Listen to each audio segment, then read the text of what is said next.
കൃഷി ലാഭത്തിൽ പോകണമെങ്കിൽ ആവശ്യമില്ലാത്ത പണികളെല്ലാം ഒഴിവാക്കാൻ മേലാത്ത പണികൾ മാത്രം ചെയ്യുക. അത്യാവശ്യം വളപ്രയോഗം അത്യാവശ്യം മാത്രം, ആവശ്യമില്ലാത്ത വളങ്ങളും ചെയ്ത് പണിയും ചെയ്യരുത്.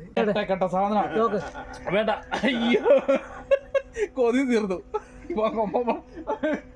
അപ്പൊ ഒരു പ്രാവശ്യം വേണ്ട നട്ടാ ഒരു 3-4 കൊല്ലം വരുമാനം എടുക്കാതെ നല്ല പൊക്കം ഹൈറ്റ് വെക്കുന്നതാണോ? പിന്നെ നല്ല ഹൈറ്റ് വെക്കും. ഒരു 5 അടി പൊക്കത്തിൽ ഇതിന്റെ മുകളിലുള്ള കവരെ ഞാൻ കയറി ചടയ്ക്കാൻ പഠിച്ചിട്ടുണ്ട്. പ്രിയപ്പെട്ടവരെ, ഇന്ന് നമ്മൾ എത്തിച്ചേർന്നിരിക്കുന്നത് മാധവത്തെ ജോസിയേട്ടൻ എന്ന കർഷകന്റെ ഭവനത്തിലാണ്. രാഷ്ട്രപതിയുടെ അവാർഡ് മേടിച്ചിട്ടുണ്ട് അദ്ദേഹം. ഏത് കാലഘട്ടത്തിലായിരുന്നു ജോസിയേട്ട അവാർഡ്? 2003 കൃഷിക്ക് രാഷ്ട്രപതിയുടെ അവാർഡ് മേടിച്ചു. ഇന്ന് അദ്ദേഹവുമായിട്ട് അദ്ദേഹത്തിന്റെ കൃഷിരീതികളെ പറ്റിയൊക്കെ ഞങ്ങൾ അറിവ് പങ്കുവെക്കൊണ്ടിരിക്കുകയാണ്. ഇത് എന്ത് തരം കൃഷിയാണ് ജോസിയേട്ടാ ഈ ചീനി? ഇത് വത്തലമുളക്. ബാക്കി എത്ര തരം ഉണ്ട് ഈ കൂടുതൽ ഇവിടെ ചീനി?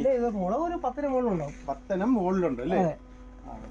ഇതാണ് അതിനകത്ത് ഏറ്റവും രുചികരമായിട്ടും അതുപോലെ നമ്മുടെ വീട്ടാവശ്യത്തിന് ഏറ്റവും കൂടുതൽ ഉപയോഗിക്കാവുന്ന ഏതാ അത്? അതിനകത്തൊരു ജിമിക്കി മുളകുണ്ട്. അതിന് എരിവ് കുറവാണ്. ഇതാദ്യപ്പെട്ടതാണോ? അല്ലല്ല, ജിമിക്കുളവ് വേറെയാണ്. ഈ പുറകിൽ കാണുന്നത് വെണ്ട കൃഷിയാണല്ലോ. അപ്പോൾ വെണ്ടയുണ്ട്, അപ്പുറം ചീനിയുണ്ട്. ഇത് നല്ല രീതിയിൽ വിളവ് തരുന്നുണ്ടോ വെണ്ട? ഉണ്ട്, പക്ഷേ ഈ മരുന്നൊരു പന്തി ആകാത്തോണ്ട് അതിന് പ്രശ്നമുണ്ട്. ഇപ്പൊ ഇതിന്റെ ഇലയെല്ലാം മുരടിച്ചു. പക്ഷെ അതിന് ഞാൻ അല്പം ഹൈഡ്രജൻ പെറോക്സൈഡ് സ്പ്രേ ചെയ്തപ്പോൾ സംഗതി രോഗം കുറഞ്ഞു വരുന്നുണ്ട്. Hydrogen peroxide? ഈ ഹൈഡ്രജൻ പെറോക്സൈഡ് എന്തിനു വേണ്ടി ഉപയോഗിക്കുന്നത്? മുരടിപ്പിന്. ഇലമുരടിപ്പിന്. അത് കപ്പയുടെ ഇലമുരടിപ്പിന് ഫലിക്കുമോ? അത് ഞാൻ നോക്കിയിട്ടില്ല. എല്ലാത്തിനും ഫലിക്കും. അതാണ് എരിവില്ലാത്ത കാന്തം. പക്ഷേ മുളകെല്ലാം പറിച്ചു പോയതാ. ഇത് എരിവുള്ളതായിരിക്കും. ഇത് എരിവുള്ള സാധാരണ എരിവുള്ളത്. കൊടുത്തു 2 ഇഞ്ച് വരും. ഇത് കൊമ്പമുളകല്ലേ? അല്ല, കാന്താരി മുളക്. കാന്താരി മുളക് സാധാ കൊമ്പമുളകിന്റെ വലിപ്പം തന്നെയാണല്ലോ.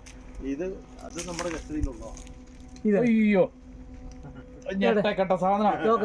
വേണ്ട, അയ്യോ കൊതി തീർന്നു. കാന്താരി മുളക് എന്ന് പറഞ്ഞ ഞെട്ടക്കെട്ട സാധനം. ഇതെന്നാ ഇനത്തിൽപ്പെട്ട പണ്ടയാ? അത് നമ്മുടെ ആനക്കൊമ്പൻ എന്ന് പറഞ്ഞോണ്ടാ. ആനക്കൊമ്പന? അതെ, സാധാരണ ഒക്കെ ഉള്ളത്. അതെ, കൊടുത്ത വെണ്ടയ്ക്കായ. ഇതോ? അത് സാധാരണ വേണ്ട. ഇത് സാധാരണ വേണ്ട. അതെ. അപ്പൊ ഇത് തമ്മിലുള്ള വ്യത്യാസം? അതിന്റെ വെണ്ടയ്ക്ക വലുത്, മറ്റേ വെണ്ടയ്ക്ക ചെറുതല്ലേ? വ്യത്യാസമുണ്ട്, കളർ വ്യത്യാസമുണ്ട്. അതെ. ഏതാണോ ആനക്കൊമ്പ? അല്ല, അത് മറ്റേ മരവണ്ട.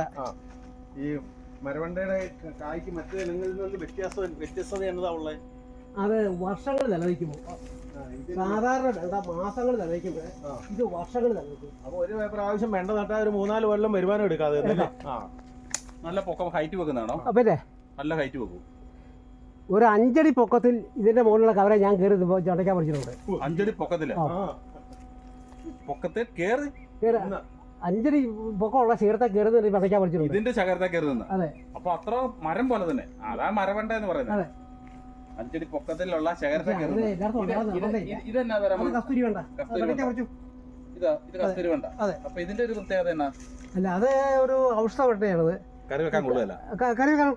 കറി ഏറ്റവും സൂപ്പറാണ്. അത് തന്നെയല്ല, അത് കൂടാതെ ആയുർവേദത്തിലെ മറ്റേ കസ്തൂരി ലഭ്യം അല്ലെങ്കിൽ കസ്തൂരി വേണ്ട വിത്ത് ചേർക്കാവുന്ന പറയുന്നത്. ആണോ? ഇത് മരുന്നായിട്ടും പോകും. കറി വെക്കാൻ നല്ല ഒന്നാം തരവാ.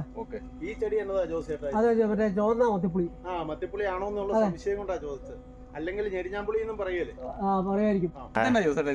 അത് അഗതിച്ചീര. അഗതിച്ചീര. അതിന്റെ പ്രത്യേകത എന്നാ?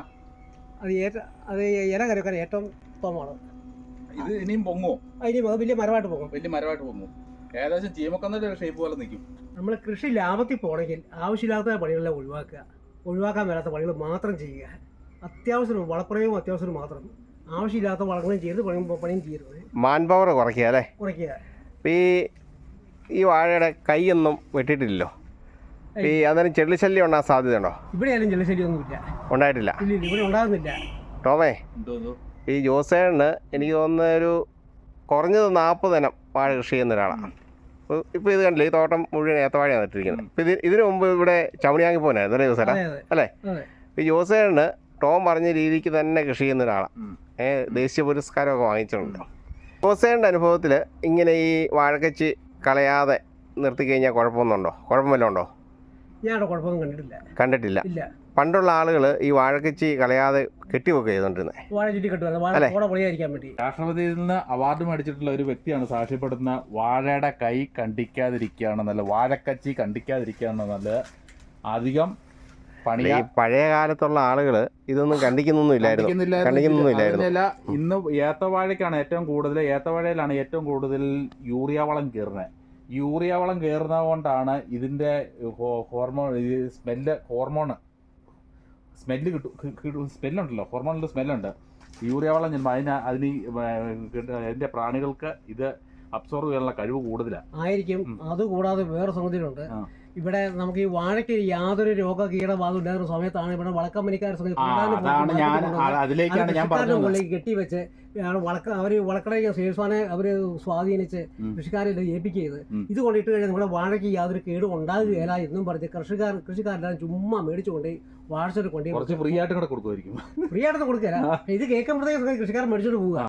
ഈ തോട്ടത്തിൽ ഏറ്റവും പ്രത്യേകത എന്ന് വെച്ചാൽ ഒന്ന് ചപ്പു ഇത് മുറിച്ച് കളയുന്നില്ല. രണ്ടാമത്തെ പ്രത്യേകത എന്ന് ചേട്ടന്നാൽ വാഴയുടെ ചുവട് അളക്കാതുള്ള പണിയാന്നുണ്ട്. എന്നിട്ടും 1, 2, 3, 4, 5 വിത്ത് 6 വിത്ത് എന്ന് പറഞ്ഞ പോലെ നന്ദിക്കുന്നു. അതിൻ്റെ ഇത് കണ്ടോ, ഈ വാഴയുടെ ഈൽഡ് കണ്ടോ, നല്ല കൊലകളും ഉണ്ടായിരിക്കുന്നു. അപ്പോൾ കൃഷിക്കാരെന്നാ ചെയ്യുന്നത്, രാസവളം വെട്ടിക്കൂട്ടുകയാണ്. വെട്ടിക്കൂട്ടി കഴിയുമ്പം ഇത്ര അടി ഭാഗത്തുനിന്ന് ഒരു ഇവിടെയെങ്കിലും ഇട്ട് വെട്ടിക്കൂട്ടും. അപ്പോൾ ഈ പൊടി വേരുകൾ മുഴുവൻ കട്ടായി പോവുകയാണ് ചെയ്യുന്നത്. യഥാർത്ഥത്തിൽ അത് ദൂഷ്യം. അയ്യോ, ഒന്നും പറയണ്ട. പക്ഷെ നമ്മൾ പറഞ്ഞു കഴിഞ്ഞിട്ടുണ്ടെന്നാൽ ഭക്ഷണം കൊടുക്കുന്ന കൊള്ളി കണ്ടിച്ചു കൊടുക്കുന്ന പറഞ്ഞ പോലെ തന്നെ ഇവിടുന്ന് ഇത്ര കാലത്ത് വെട്ടിക്കൂട്ടും, മണ്ണ് വെട്ടി ഇങ്ങ് കൂട്ടും. വാഴച്ചോട് വകയാണെങ്കിൽ വാഴ വെച്ചാൽ ഉടൻ തന്നെ ചോട് വകയണം.